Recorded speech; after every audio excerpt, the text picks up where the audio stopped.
Phoebe. Oui, vous êtes meilleur, vous avez dit les points. C'est moi. Oh, très bien.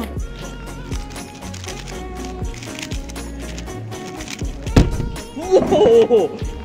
What?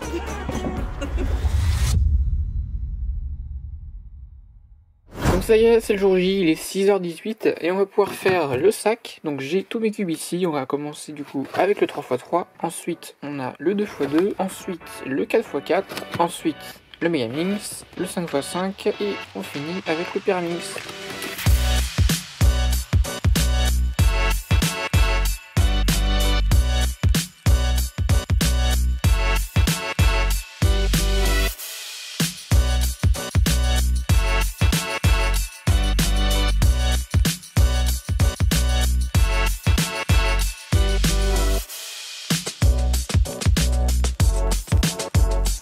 Salut à tous, aujourd'hui on se retrouve pour le résumé du GST Barrière Open 2021. C'est une compétition de Rubik's Cube qui a eu lieu le 6 et 7 novembre 2021. Et aujourd'hui je vais donc vous montrer les solves que j'ai faites à cette compétition. Et on commence tout de suite avec le Pyraminx.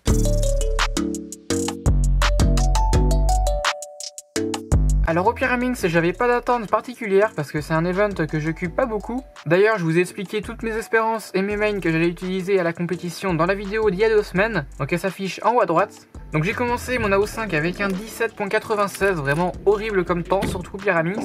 Ensuite j'ai fait un 13.97. D'ailleurs à cette solve j'ai failli faire plus 2, j'ai eu de la chance. Ensuite j'ai enchaîné avec un 12.22, donc ça c'est assez correct. Et ensuite j'ai fait un 10.04 et j'arrivais à la limite du sub 10. Du coup je me suis dépêché, mais en fait ça a fait plus 2. Du coup c'est devenu un 12.04. Donc voilà, je suis un peu déçu, j'aurais pu faire sub 10 mais c'est devenu un 12. Et j'ai fini cette AO5 par une solve littéralement horrible avec un 18.32. Donc ça m'a donné un AO5 de 14.72. Ce qui m'a placé à la 33e place. Donc vous allez me dire que ça va, mais vraiment 14.72, si on le place sur le top France, je suis vraiment très bas. Et du coup le meilleur temps de cette AO5 c'est le 12.04. Et donc du coup à suivre on avait directement la finale du Megaminx, parce que peu de personnes s'étaient inscrites, il n'y avait pas besoin de faire une demi-finale.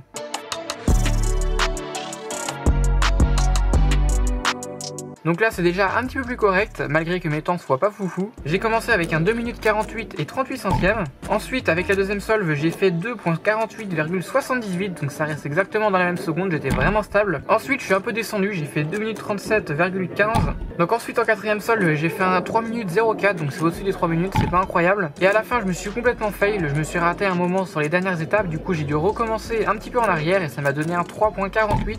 Ça a quand même suffi pour avoir une moyenne en dessous des 3 minutes, ça fait 2 minutes 53 et 95 centièmes. Et du coup le meilleur temps de cette AO5 c'est le 2 minutes 37,15 centièmes. Et ça m'a placé 21ème de la compétition. Donc vraiment pour moi ces temps au Megaminx c'est pas incroyable, mais je m'étais pas du tout entraîné avant la compétition. Et en plus de ça ce matin-là il faisait vraiment assez froid, du coup j'avais les doigts gelés, c'était très compliqué de tourner mon cube. On en a fini avec la matinée et l'après-midi j'ai fait que un event, c'est le 5x5.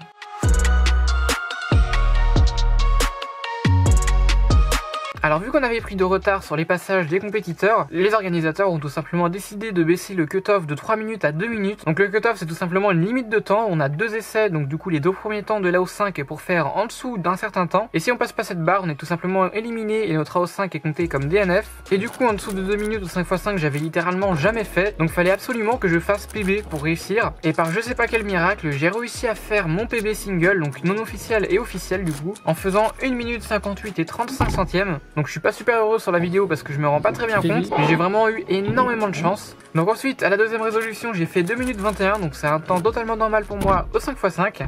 J'ai enchaîné ensuite avec un 2 minutes 39,76 centièmes. Ensuite j'ai fait 2 minutes 14, alors ça c'est pas mal pour moi au 5x5. Et j'ai fini sur un 2 minutes 34, donc c'est un petit peu mauvais mais ça reste quand même assez correct. Ça m'a donné une moyenne de 2 minutes 23 et 34 centièmes, ce qui m'a placé 28ème de la compétition. Et du coup mon meilleur temps single c'est le 1.58. Donc voilà, je suis vraiment content, c'est assez rare d'ailleurs de battre son PB officiel et non officiel en même temps à une compétition. Et du coup cette première journée est déjà finie. Le plus intéressant arrive avec le 2x2, 3x3 et 4x4. Il y a un gars qui a ramené à 11x11 et du coup là on va partir sur le dernier move parce que je l'ai résolu entièrement.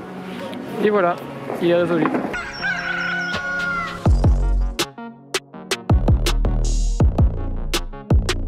Vu que mon cube commence à être assez vieux, j'ai le GAN 356M, ça fait plus d'1 an et demi que je l'ai, j'ai décidé de prendre le GAN 11M Pro de Malo. D'ailleurs si vous le connaissez pas, le lien de sa chaîne est en description. Sauf que le problème avec son GAN c'est qu'il est vraiment pas ouf. Et donc du coup je me suis complètement fail sur mes premières solves. J'ai commencé avec un 25.41, c'est plus de 8 secondes au-dessus de ma moyenne habituelle. Ensuite j'ai enchaîné avec un 23.65, donc là encore c'est littéralement horrible. À ce moment-là j'ai tout simplement décidé de changer de cube et de reprendre mon GAN 356M auquel j'étais habitué au feeling. Et directement là c'est beaucoup mieux passé, j'ai fait un 15.65. Donc c'est vraiment un bon temps pour moi. Et j'ai enchaîné avec un 15.59. Donc là encore c'est un très bon temps. Et j'ai fini la O5 avec un 24.83 avec mon GAN 356M quand même. Donc là c'est tout simplement un fail avec pas mal de lock-up dans la solve. Et du coup j'ai un petit peu stressé parce que les résultats mettent un petit peu de temps à arriver. Je voulais quand même passer au deuxième tour parce que j'avais le niveau pour. Et j'ai eu beaucoup de chance parce qu'ils prenaient les 60 premiers et je suis arrivé 55e avec une AO5 de 21.38. Et du coup mon meilleur temps c'est le 15.59.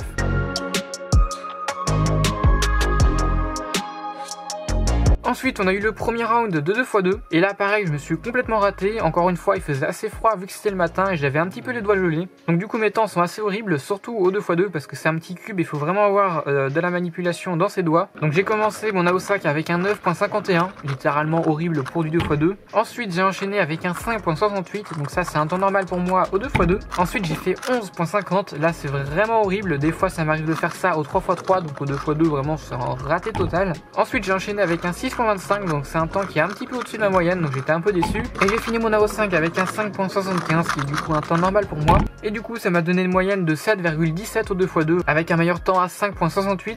Ces temps horribles m'ont placé en 47e position, ce qui est vraiment pas dingue. Donc voilà, au 2x2 je suis assez déçu.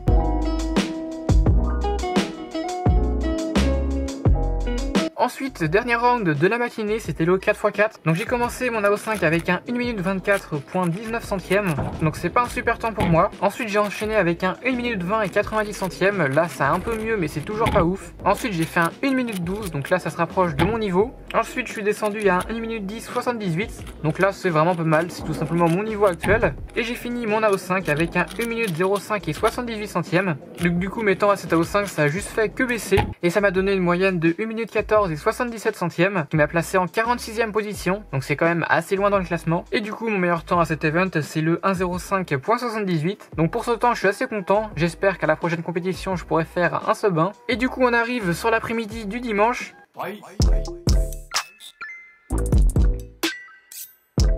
Donc là je participais qu'au second round du 3x3 et cette fois-ci j'ai fait une AO5 vraiment incroyable. Donc j'ai commencé avec un 16.25 qui est un bon temps pour moi. J'ai enchaîné avec un 15.27, donc là c'est vraiment un bon temps. Ensuite j'ai fait un 16.79. Ensuite j'ai fait un 15.10 et pour finir un 19.63. Donc le 19.63 c'est un petit peu un fail, mais du coup on s'en fiche parce que ça compte pas dans la moyenne. Et donc du coup ma moyenne ça a donné un 16.10 d'AO5. Donc je suis vraiment super content de cette AO5 parce que 16.10 je fais ça assez rarement chez moi en AO5, alors faire ça en officiel c'est vraiment super. Et du coup le meilleur temps de cette AO5 c'est le 15.10. Donc là aussi c'est vraiment un très bon temps en single pour moi. Mais malgré tout ce que j'ai fait je suis quand même arrivé 45e. Donc vraiment le niveau à la compétition était assez élevé au 3x3. Et du coup pour finir l'après-midi on a eu Sébastien Weyer qui nous a sorti un 4.32 de nulle part. Donc c'est le meilleur temps d'Allemagne et le deuxième meilleur temps d'Europe et aussi le troisième meilleur single de 2021. Donc je suis assez chanceux d'avoir vu ça de mes propres yeux, c'était vraiment super impressionnant. Alors du coup dans les temps où on n'est pas compétiteur ou runner ou juge, on a tout simplement eu des tables à disposition du coup pour se mettre en groupe et faire du Rubik's Cube ensemble. Et donc j'ai eu la chance de rencontrer Malo et Cubix. Donc ça faisait plus d'1 an et demi qu'on se parlait que par Discord. Et donc là on a pu se voir en vrai. Si ça vous intéresse, les liens de leur chaîne sont bien sûr en description. Et donc du coup on a fait quelques défis ensemble. Donc en premier on a fait des team solve. Donc c'était assez cool, j'en avais jamais fait. Si vous connaissez pas, le but c'est tout simple, hein. On a un Rubik's Cube et à chaque étape on passe au suivant. Et du coup on doit savoir repérer assez rapidement l'étape à faire, etc. Attends,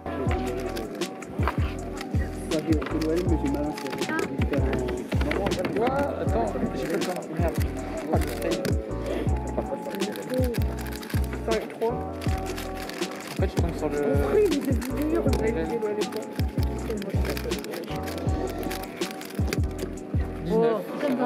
Et on a aussi fait ce défi en version un peu plus longue en faisant 3 Rubik's Cube cette fois-ci d'affilée.